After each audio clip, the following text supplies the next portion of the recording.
भांगरेंचा आजच्या या जयंतीच्या कार्यक्रमासाठी मंचावर उपस्थित आपल्या सर्वांचे मार्गदर्शक, महाराष्ट्राचे नेते, महाराष्ट्र राज्याचे माजी महसूल मंत्री आदरणीय बाळासाहेबजी थोरात साहेब, त्यांच्यासोबत आलेले आमचे दुसरे मार्गदर्शक आदरणीय मधुभाऊजी नवले साहेब, मीनानाथजी पांडे साहेब, आमचे बंधू सतीश दादा भांगरे, मंचावर उपस्थित सर्वच मान्यवर व माझ्यासमोर उपस्थित तमाम माता भगिनी, वडीलधारी मंडळी आणि युवक मित्रांनो, खरं तर 8 नोव्हेंबर हा राघोजी भांगरेंचा जयंती म्हणून आपण सर्वजण साजरी करतो। मी थोडीशी राघोजी भांगरेंबद्दल साहेब थोडीशी पार्श्वभूमी सांगू इच्छितो।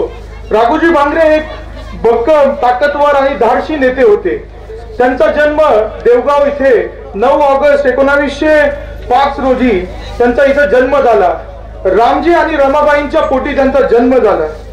त्यावेळेस रमाजी हे राजूरच्या प्रांताचे सुभेदार होते आणि त्यावेळेसची परिस्थिती पांडेसाहेब अशी होती का शिक्षणाची सुविधा उपलब्ध नव्हती। त्यामुळे राघोजी भांगरेंनी जे काही शिक्षण घेतलं ते त्यांच्या घरातच घेतलं आणि राघोजी भांगरेंना मित्रांनो अन्यायाच्या विरोधात प्रचंड राग यायचा।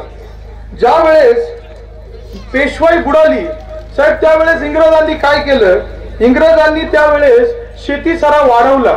शेतीसारा जसा वाढवला तशा आपल्या लोकांना पैशाची गरज भासू लागली आणि मधुभाऊ त्यावेळेसचे जे सावकार होते त्यावेळेस मग लोक त्यांच्याकडे जास्त दराने पैसे घेऊ लागले आणि लोकांना त्याचा भरपूर त्रास झाला आणि असा बंड आपल्या आदिवासी पट्ट्यामध्ये उभा राहिला। 1830 मध्ये रामा किरवेंना नगरमध्ये साहेब फाशी देण्यात आली। त्यांचे जोडीदार होते राघोजी भांगरे आणि इंग्रजांना वाटलं तर आता जर राघोजी भांगरे जर बंडात सामील झाले तर मोठा बंड होईल। त्यामुळे इंग्रजांनी काय केलं साहेब, त्यांना मोठी नोकरी दिली, मोठ्या पैशाची त्यांना नोकरी दाखवली, आम्हीच दाखवलं, परंतु वारंवार राघोजी भांगरेंचा तिथं अपमान व्हायचा मित्रांनो आणि राघोजी भांगरेंनी त्या नोकरीला लाथ मारली। 1938 मध्ये रतनगड असेल आणि सहनगर परिसरामध्ये बापू भांगरे असतील आणि राघोजी भांगरे असतील, त्यांनी बंड उभा केला आणि त्या काळात साहेब राघोजी भांगरे साताऱ्याची जी गादी होती छत्रपतींची त्यांच्याकडे गेले, त्यांच्याकडनं काही शस्त्र घेऊन आले आणि जे काही सावकार होते राघोजी भांगरे त्यांचं डायरेक्ट नाक कापायचे, अशा पद्धतीचे आपले नेते होते। आणि राघोजी भांगरेंना मित्रांनो विशेष पकडण्यासाठी इंग्रजांनी 5000 रुपये बक्षीस दिलं होतं, परंतु राघोजी भांगरे काही लवकरात लवकर त्यांच्या हाती लागले नव्हते। असे वीर आपले राघोजी भांगरे होते। आणि मित्रांनो राघोजी भांगरेंच्या गळ्यामध्ये तुम्हाला एक सांगू इच्छितो, एक ताईत असायचं, ते वाघाच्या कातडीचं ती एक पिशवी बनवली होती आणि त्याच्यामध्ये 2 चांदीचे ताईत ते ठेवायचे, जेणेकरून त्यांना असं वाटायचं तर ते जर ते वाघाची कातडी त्यांच्या शरीरासोबत जर असली तर त्यांना ईश्वराची शक्ती मिळेल आणि आशीर्वाद मिळेल। अशा पद्धतीचे आपले योद्धा होते। 2 जानेवारी 1848 मध्ये राघोजी भांगरे पकडले गेले आणि त्यांना ठाणे या ठिकाणी नेलं। भाऊ त्यांच्यावर कारवाई केली, त्यावेळेस राघोजी भांगरेंना वकील मिळाले नाही म्हणून त्यांना फाशीची शिक्षा सुचवली गेली। परंतु राघोजी भांगरे मित्रांनो त्यावेळेसही काय बोलले, मला फाशी देऊ नका, मला महापुरुषांसारखं तुम्ही मरण द्या, मला गोळ्या मारा, माझ्या अंगावर तलवारीने वार करा, असे आपले राघोजी भांगरे होते मित्रांनो।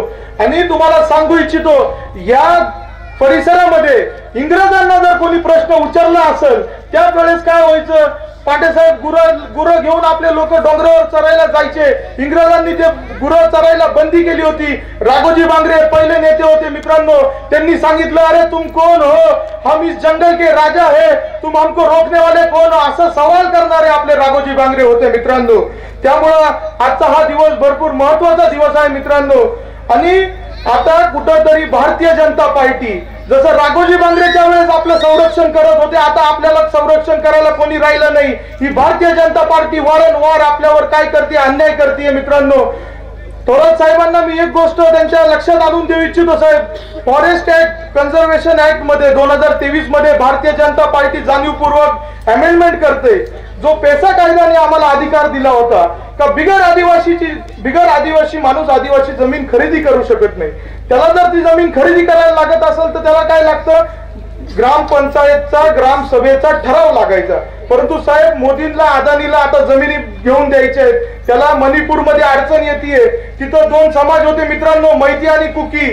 त्या समाजामध्ये जाणीवपूर्वक ह्या बीजेपी सरकारने भांडण लावले आणि अशा पद्धतीने वारंवार भारतीय जनता पार्टी आपल्याला वनवासी म्हणती, हिनवतीये. तर आपलं आरक्षणही धोक्यात आहे आणि आपल्या जमिनी धोक्यात आहे. त्यामुळे मी आता साहेबांना सांगितलं, साहेब आमचे काही प्रश्न आहेत ते तुम्ही मार्गी लावा. त्याचबरोबर साहेब राघोजी बांगरेंची जी राजधानी आहे ती बाडगीची माती आहे. कोकाटे साहेबांनी तिथं 100 कोटी रुपये आणले आणि तिथं मोठं स्मारक उभं करते. हे जे स्मारक साहेब तुम्ही इथं बघताय, लोकनेते कैलासवासी अशोकरावजी बांगरे साहेबांनी हे स्मारक बनवलं. आमची इच्छा होती का ते 100 कोटीचं स्मारक देवगाव मध्ये पहिलं झालं पाहिजे होतं, परंतु आमच्या आमदारांनी काय केलंय साहेब, कोकाटे साहेब 100 कोटीचं स्मारक बनवतोय आणि आमचे आमदार साहेब 1 कोटी मध्ये भागून घेतात. आम्हाला आनंद आहे स्मारक होतोय, पण आमची इच्छा अशी होती का 100 कोटीचं स्मारक इथं या देवगाव मध्ये झालं पाहिजे. ते आज होताना दिसत नाही साहेब. त्याचबरोबर मी 2 गोष्टी सांगू इच्छितो. माझी राजकीय सुरुवात थोरात साहेबांच्या माध्यमातून झाली. 2019 निवडणुकीला साहेबांनी मला काही कान मंत्र दिले, त्याचं तंतोतंत पालन केलं. भाऊ सगळे जण म्हणायचे अमितचा खूप मोठा वाटा होता एकाच एक करण्यात, पण पांडे साहेब मला थोरात साहेबांनी सांगितलं होतं एकाच एक करावं लागेल, ते आम्ही करून दाखवलं. परंतु साहेब काही गोष्टी ज्या आपल्या अपेक्षेप्रमाणे झाल्या नाही, ज्यांना आपण पुढे नेलं ते आज आपल्याला सोडून गेले. साहेबांच्या माध्यमातून मित्रांनो एक गोष्ट मी तुम्हाला सांगू इच्छितो. वयाच्या 25व्या वर्षी साहेबांनी मला जिल्हा बँकेमध्ये काम करायची संधी दिली. साहेबांनाही माहिती त्याच्यातही विद्यमान आमदार अडचणी आणत होते का अमितला देऊ नये, परंतु साहेब माझ्या मागे भक्कमपणे उभे होते आणि साहेबांनी सांगितलं तुलाच अर्ज भरावा लागेल अमित. त्यामुळे मी साहेबांना 2च गोष्ट सांगू इच्छितो. साहेब जिल्हा बँकेत तुम्ही मला काम करायची संधी दिली आहे. या परिसरामध्ये तुम्ही आल्या, परिस्थिती खूप बिकट आहे. मला आता माझ्या डोक्यामध्ये अशी संकल्पना आहे का मध्य मुदत कर्ज वाटप या परिसरामध्ये भरपूर कमी आहे. आम्हाला आता गायांचं धोरण घ्यायचंय, दूध व्यवसाय परिसरामध्ये वाढवायचा, जेणेकरून आमच्या लोकांना हाताला रोजगार मिळेल. त्यामुळे साहेब आमच्या जे वर्ग 2च्या जमिनी आहेत ते वर्ग 1 करण्यासाठी तुम्ही आम्हाला मदत करा साहेब. आणि दुसरी गोष्ट साहेब, भंडारा पाणलोट क्षेत्रामध्ये तिथले जे गाव आहेत ते भरपूर पाऊस सहन करता, परंतु उन्हाळ्यात प्यायच्या पाण्याची अडचण येते. तर आम्ही आता दसऱ्या मेळ्यामध्ये मागणी केली होती तर तिथं बुडीत बंधारे झाले पाहिजे, जेणेकरून साहेब आमच्या लोकांना उन्हाळ्यामध्ये प्यायची पाणीची सुविधा उपलब्ध होईल. त्याच्यासाठी साहेब तुम्ही आम्हाला मार्गदर्शन द्या. मित्रांनो, थोरात साहेबांचं प्रेम या अकोला तालुक्यावर भरपूर आहे. संगमनेर तालुका आणि अकोला तालुक्याचं भावाभावाचं नातं आहे. आता मोदी येऊन गेले, निळवंड्याचं उद्घाटन केलं, परंतु जर खरंच कोणी जलनायक असेल तर ते आदरणीय थोरात साहेब आहे. मित्रांनो, हे साहेबांचं श्रेय निळवंड्या धरणाचं. साहेब ज्यावेळेस महाविकास आघाडीमध्ये महसूल मंत्री होते त्यावेळेस साहेबांनी जयंत पाटलांच्या सोबत मिळून 900 कोटी रुपये निळवंड्या धरणाला दिले, म्हणून ते धरण आज पूर्ण होतंय मित्रांनो. परंतु तिथं साहेब बराचसा अपमान झाला. पिचड साहेबांनाही तिथं पांडेसाहेब बोलवायला लागत होतं. जे चांगलं आहे त्याला चांगलं म्हणायची पद्धत आमच्याकडे आहे आणि चुकीला चूक म्हणायची पद्धत आमच्याकडे आहे. आणि साहेबांच्या कार्यकर्तेबद्दल जर मी बोलायला गेलो मित्रांनो, साहेब ज्यावेळेस कृषी मंत्री होते त्यावेळेस पवार साहेब केंद्रामध्ये कृषी मंत्री होते आणि साहेब राज्यात होते. 72,000 कोटीची कर्जमाफी त्यावेळेस साहेबांनी आपल्या राज्यामध्ये करून दिली. साहेब ज्यावेळेस महसूल मंत्री होते तर हे जे काय आपल्याला डिजिटल सर्व बघायला मिळतंय ही साहेबांची कृपा आहे. संगमनेरचा चौफेर साहेब तुम्ही विकास केलाय, आता गरज खरं अकोला तालुक्याची आहे. आम्ही जाणीवपूर्वक तुम्हाला या मानेर मार्गे आणलंय, आता पिंपळखान्या मार्गे आपण जाणार आहे. साहेब खरंच आम्हाला तुमची गरज आहे. येत्या 24ला काहीतरी चांगला निर्णय इथं झाला पाहिजे आणि अकोला तालुक्याला विकासाच्या दिशेने कुठेतरी नेलं पाहिजे. आणि साहेबांना मी एकच गोष्ट सांगू इच्छितो, 2019ला आम्ही सर्वांनी तुम्ही जो आदेश दिला त्याचं आम्ही पालन केलं. इथून पुढेही आम्ही तोच आदेश तुमचं पालन करू. तुम्ही बांधशाल ते तोरण आणि ठरवशाल ते धोरण, अशा पद्धतीने अकोला तालुका राहणार आहे.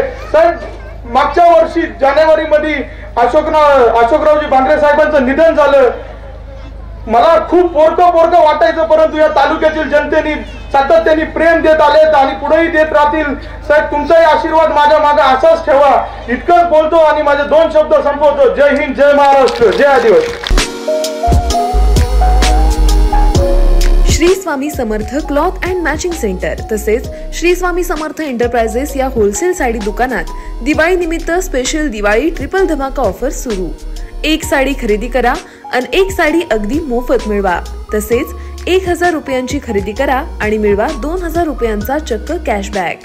खरेदी करा आज कोणतेही वस्त्र आणि पैसे द्या 6 महिन्यात EMI च्या सुलभ हप्त्याने. याशिवाय दररोज हमखास जिंका 1 नाहीतर 2 पैठणी तसेच 500 बक्षिसांचा भव्य लकी ड्रॉ। आमच्या दुकानाची वैशिष्ट्ये: वाजवी दर, उत्तम दर्जा, स्वतंत्र जेंट्स विभाग, साड्यांचे स्वतंत्र होलसेल दालन, होलसेल दरात रिटेल विक्री। चला तर मग आपली दिवाळी साजरी करूया Shri Swami Samarth cloth and matching centre तसेच श्री स्वामी समर्थ एंटरप्राइजेस या वस्त्र दालनासोबत। शाखा number 1 Shri Swami Samarth matching and cloth centre, Agasti complex, दुसरा मजला, बाजार तळा शेजारी, अकोले। शाखा number 2 Shri Swami Samarth enterprises, Bhingare godown शेजारी, दत्त मंदिर रोड, अकोले, तालुका अकोले, जिल्हा अहमदनगर। संपर्क 7588513133 किंवा 9423388360।